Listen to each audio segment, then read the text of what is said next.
ജനിമോളായിരുന്നോ? മോള് വാ. ലാസറേട്ടൻ പേടിച്ചോ? പേടിച്ചൊന്നുമില്ല. യാത്രയൊക്കെ എങ്ങനെ ഉണ്ടായിരുന്നു? അത് പിന്നെ പറയണോ, ശരിക്കും എൻജോയ് ചെയ്തു. പിന്നെ വരുന്ന വഴി ഡൽഹിയിലെ ഹോസ്പിറ്റലൊന്ന് കയറി തല കാണിച്ചു. നെക്സ്റ്റ് വീക്ക് ജോയിൻ ചെയ്തേ പറ്റൂ. ലീവ് തീരാറായി ലാസറേട്ടാ. മോള് പോയിട്ടിപ്പോ 2 മാസത്തോളായില്ലേ? അതെ, വിശേഷങ്ങളൊക്കെ പിന്നെ പറയാട്ടോ. പപ്പ എവിടെ? പപ്പാ? ലാസറേട്ടാ, പപ്പ ഇവിടെ ഇല്ലേ? അതോ ആള് എസ്റ്റേറ്റിലാണോ? അത് മോളെ. എന്താ ലാസറേട്ട ഒന്നും മിണ്ടാത്തേ? എന്തു പറ്റി ലാസറേട്ടൻ? പപ്പ, പപ്പ, ലാസറേട്ട, എന്താ എന്റെ പപ്പയ്ക്ക് പറ്റിയത്? കഴിഞ്ഞ മാസം ചുരത്തിൽ വെച്ചൊരു ആക്സിഡന്റ്. ഹോസ്പിറ്റലെത്തിയപ്പോഴേക്കും. എന്നിട്ട് എന്താ എന്നെ അറിയിക്കാഞ്ഞേ? മോളെ അറിയിക്കാൻ എല്ലാ വഴിക്കും ഞങ്ങൾ ശ്രമിച്ചു. മോളെ പിന്നെ ഒരു പോക്ക് പോയാൽ വേറെ ഒരു വിവരമില്ലല്ലോ.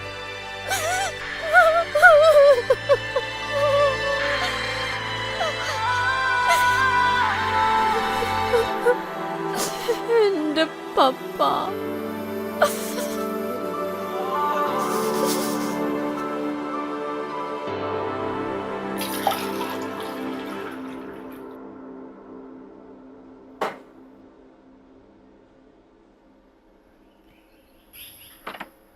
ജനിക്കുഞ്ഞേ, ജനിക്കുഞ്ഞേ.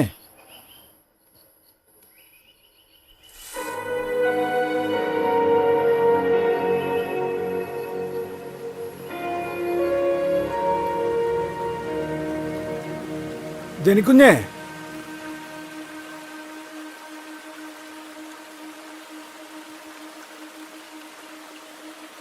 മോൾ ഇവിടെ വന്ന് നിൽക്കായിരുന്നോ? ചായ കുടിക്ക. അവിടെ വെച്ചേക്ക്, കുടിച്ചോളാം.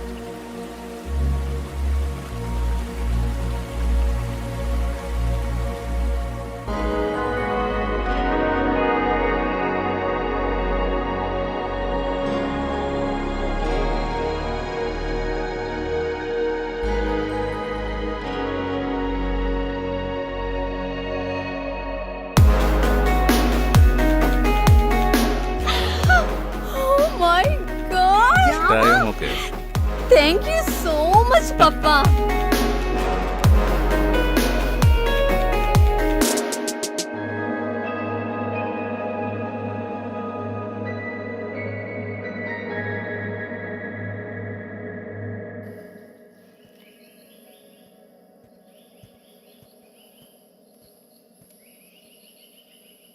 പപ്പ, ഞാൻ പോയി വരാം.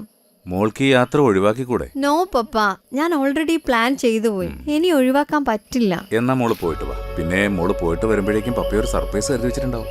പോയിട്ട് വാ. എനിക്കറിയാം, കുറച്ചു നാളായി പപ്പ എന്നോട് എന്തോ പറയാൻ ആഗ്രഹിക്കുന്നുണ്ടെന്ന്. എന്തായാലും പറയ് പപ്പ. പുതിയ എസ്റ്റേറ്റ് വാങ്ങിയിട്ട് മോള് വന്നിട്ടില്ലല്ലോ അങ്ങോട്ട്? ഇല്ല. വന്നിട്ട് നമുക്ക് കാണാം. ഓക്കെ ഓക്കെ, നമുക്ക് ഒരുമിച്ച് പോകാം. ഓക്കെ, മിസ് യു പപ്പ. ലാസറേട്ടാ, ഇത് വെച്ചേക്കു. മോളെ, ഈ പ്രാവശ്യം ഇതൊന്ന് കൊണ്ടുപോകും. ഞാൻ ഈ വിളിക്കുന്നവരോടൊക്കെ മറുപടി പറഞ്ഞു മടുത്തു. ലാസറേട്ടൻ, ഇതങ്ങ് ഓഫാക്കി വെച്ചേക്ക്.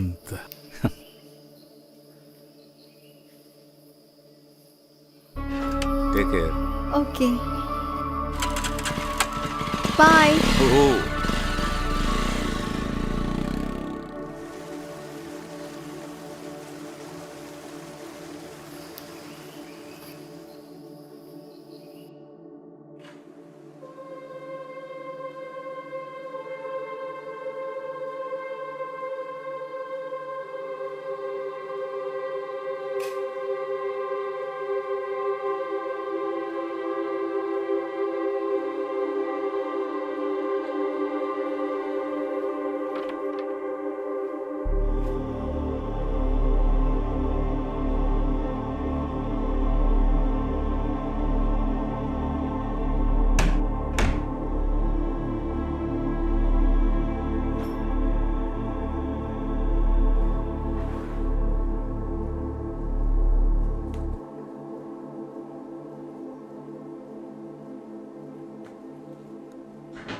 പ്രിയപ്പെട്ട ജനിമോൾക്ക്, എന്നെങ്കിലും ഒരിക്കൽ മോളെല്ലാം അറിയണമെന്ന തോന്നലാവാം പപ്പയെ കൊണ്ട് ഈ ഡയറി എഴുതിപ്പിക്കുന്നത്. പപ്പയ്ക്ക് മോളോട് കുറച്ച് കാര്യങ്ങൾ മറച്ചു വെക്കേണ്ടി വന്നിട്ടുണ്ട്. മോളുടെ അമ്മ മരിച്ചതിന് ശേഷം പപ്പ മറ്റൊരു കുടുംബജീവിതത്തെക്കുറിച്ച് ആലോചിച്ചിരുന്നില്ല.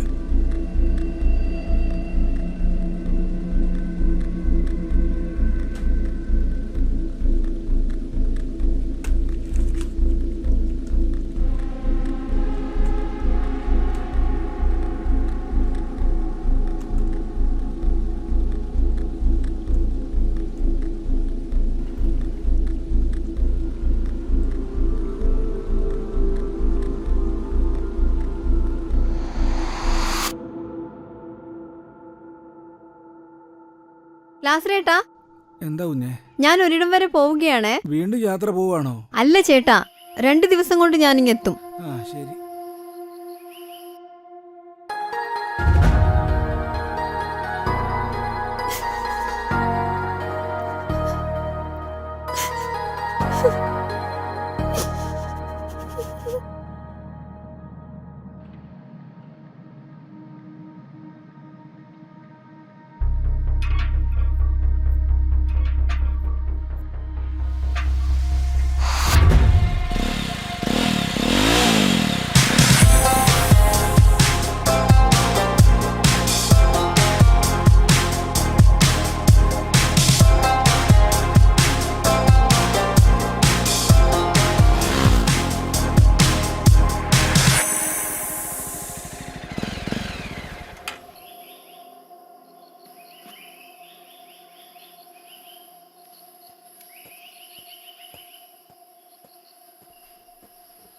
ചേട്ടാ, ഒരു കട്ടൻ.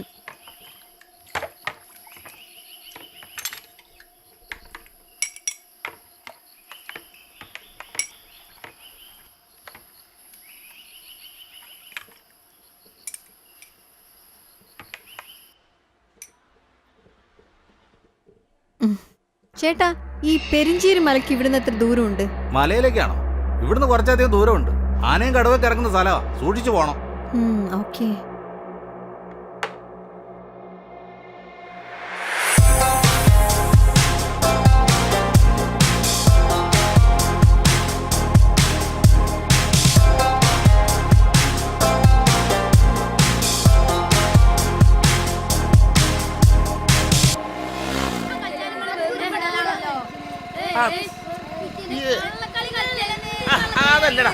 ഏയ് ചേട്ടാ, ഒന്ന് വന്നേ, ഒരു മിനിറ്റ്. അതെ, ഈ ബംഗ്ലാവ് എവിടെയാണെന്ന് അറിയോ? ഈ ബംഗാവ് ആ മലല്ലേ, അതിന്റെ അപ്പുറത്താ. ഓ, താങ്ക്സ് ചേട്ടാ. ഞാനില്ല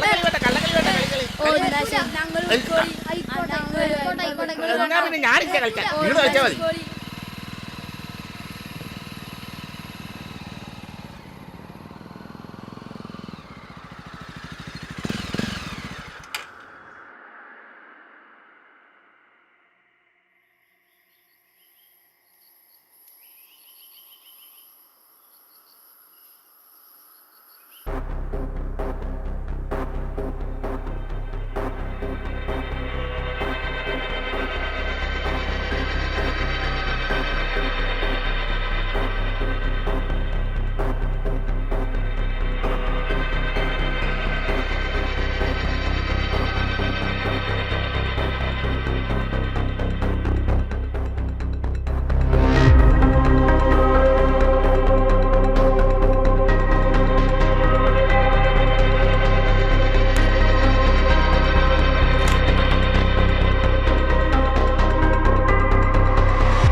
ഞാനോ?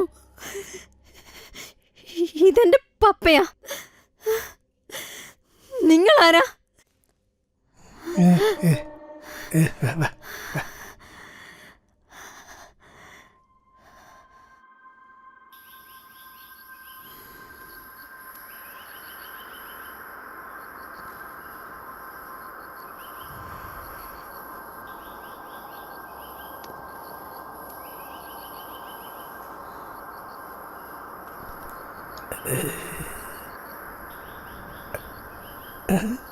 ഉം? ഉം?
ഞാൻ ഈ നാട്ടിലുണ്ടായിരുന്ന ജോൺ മാർക്കശ്ശേരിയുടെ മകളാണ്. എനിക്ക് ഫാദറിനെ ഒന്ന് കാണണമായിരുന്നു. ഞാൻ പറയാം, നിങ്ങൾ ഇരുന്നോളൂ.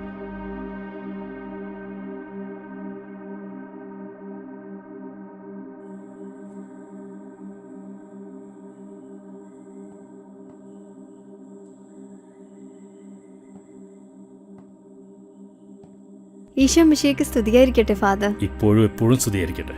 ഡോക്ടർ ജെനി ജോൺ മാർക്കശ്ശേരി അല്ലേ? അതെ ഫാദർ. വരൂ.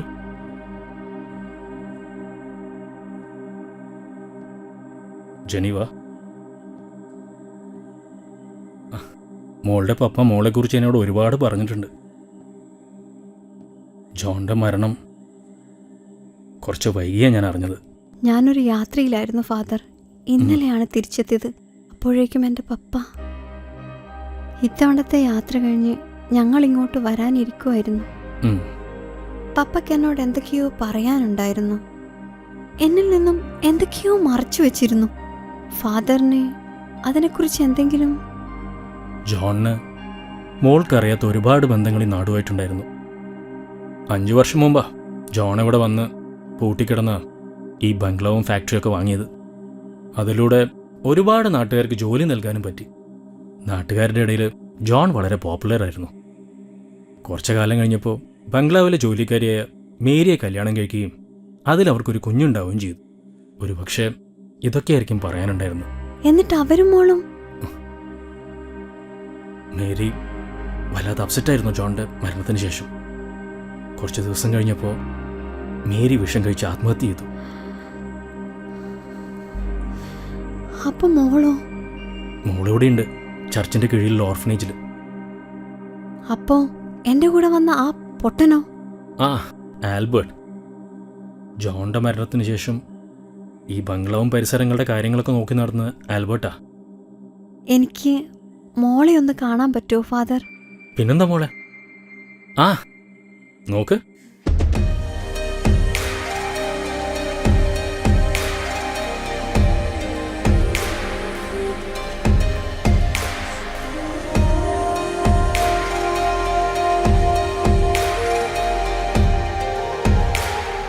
ആഹാ, മോൾക്ക് എങ്ങനെ അറിയാം ചേച്ചി? എനിക്കറിയാലോ എന്റെ ചേച്ചിയാണെന്ന്. മോൾ അതിന് ചേച്ചിയെ കണ്ടിട്ടുണ്ടോ? പപ്പ എപ്പോഴും കാണിച്ചു തരാറുണ്ട് ചേച്ചിന്റെ ഫോട്ടോ.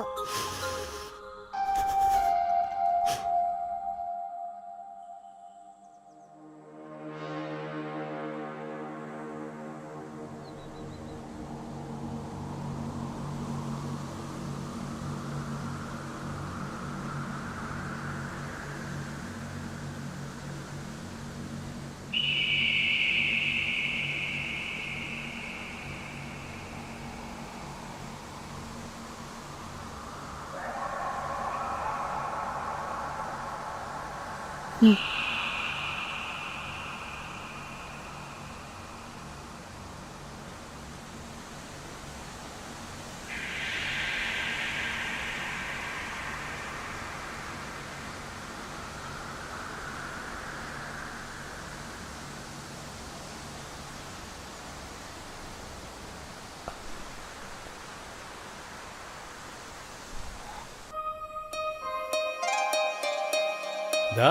മോള് വന്നല്ലോ. എല്ലാവർക്കും കൊടുത്തോ മുട്ടായൊക്കെ? മൊത്തം കാലിയായല്ലോ. അപ്പൊ ഫാദറിനില്ലേ? മെറിൻ, ഇത് ഫാദറിന് കൊടുക്കൂ. ഉണ്ടല്ലോ. ആ ആ ആ ഫോർമാലിറ്റീസ് ഒക്കെ കഴിഞ്ഞില്ലേ ഫാദർ? അപ്പൊ ഇവിടെ എനിക്ക് കൊണ്ടുപോവാലോ? ഷോ.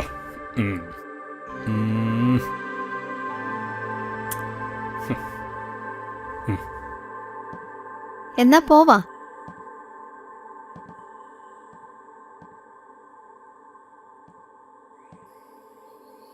ബൈ.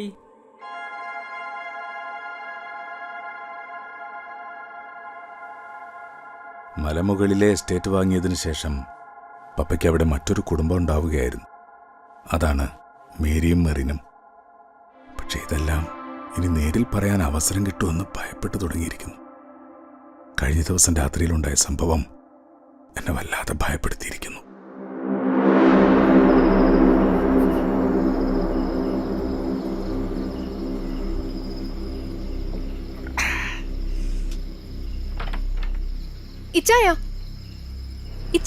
എന്താ? ഒന്നിങ്ങോട്ട് വന്നേ, ഞാനൊരു കാര്യം കാണിച്ചു തരാം. എന്ത് കാര്യം? ഞാൻ കാണിച്ചു തരാം. കുറെ ദിവസമായി ഞാനിത് കാണുന്നു. ഇവളുടെ ഒരു കാര്യം. ഒന്ന് വേഗം വാ. ദേ കണ്ടോ?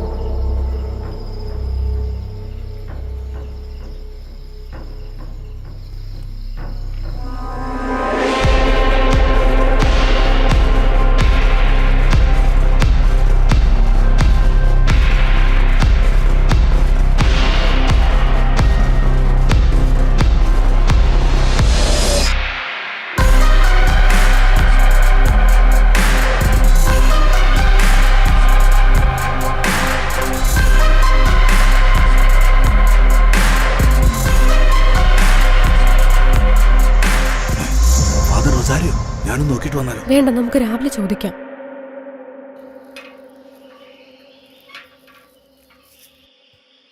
എന്താ ജോണേ, എന്താ കാണണമെന്ന് പറഞ്ഞ? ഇത്രയും നാളും ഫാദറിനോടൊരു ബഹുമാനമൊക്കെ ഉണ്ടായിരുന്നു. എന്നാൽ ഫാദർ ഇപ്പോൾ സെമിത്തേരിയുടെ മറവിൽ കാട്ടിക്കൂട്ടുന്നതൊക്കെ ഒരിക്കലും പുറത്തു തരാൻ കഴിയുന്നതല്ല. അപ്പോൾ ജോൺ എല്ലാം കണ്ടു. ഇനിയൊരു മുഖവരുടെ ആവശ്യമില്ലല്ലോ. ജോണേ, താനൊന്നും കണ്ടിട്ടുമില്ല, ഒന്നും കേട്ടിട്ടുമില്ല. അതല്ലേ നമുക്ക് രണ്ടുപേർക്കും നല്ലത്. ഭീഷണിയാണോ? അത് തനിക്ക് എങ്ങനെ വേണമെങ്കിലും എടുക്കാം. ഈ ഫാദർ റൊസാരിയോയുടെ ഒരു മുഖം മാത്രമേ ജോൺ കണ്ടിട്ടുള്ളൂ. റൊസാരിയോന് ഒരു മുഖം കൂടിയുണ്ട്. ജോൺ എൻ്റെ നല്ല സുഹൃത്താണ്. എന്നെ ശത്രു ആക്കണോ? മേരി, ആ ഇപ്പം ഞാൻ മലയിറങ്ങാണ്. തിരിച്ചു വരുമ്പോൾ ഫാദറിന് കൊടുക്കാനുള്ള എല്ലാ ഏർപ്പാടും ചെയ്തിട്ടേ ഞാൻ വരൂ. അത് മറക്കണ്ട.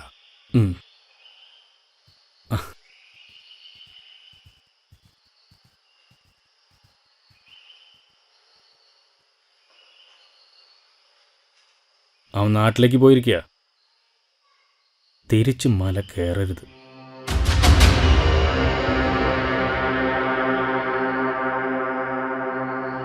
നമ്മുടെ ബംഗ്ലാവിനടുത്തുള്ള പള്ളി സെമിത്തേരിയിൽ ആ രണ്ടു ചെകുത്താന്മാർ പണത്തിന് വേണ്ടി അടക്കിയ പല ശവങ്ങൾക്കും ഞാൻ മറുപടി പറയിക്കും.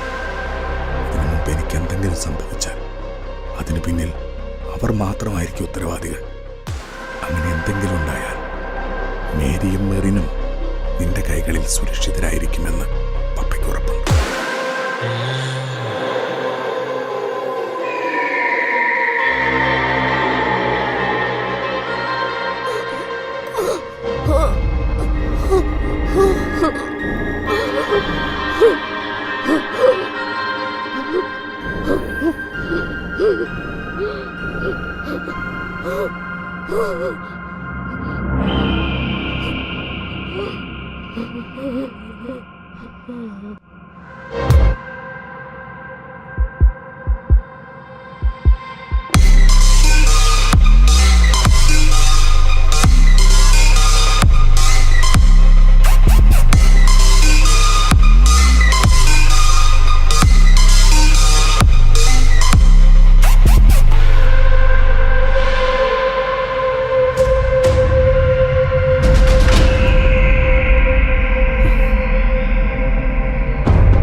സത്യങ്ങളൊക്കെ മറച്ചു വെച്ചതിന് മോള് പപ്പയോട് ക്ഷമിക്കുക.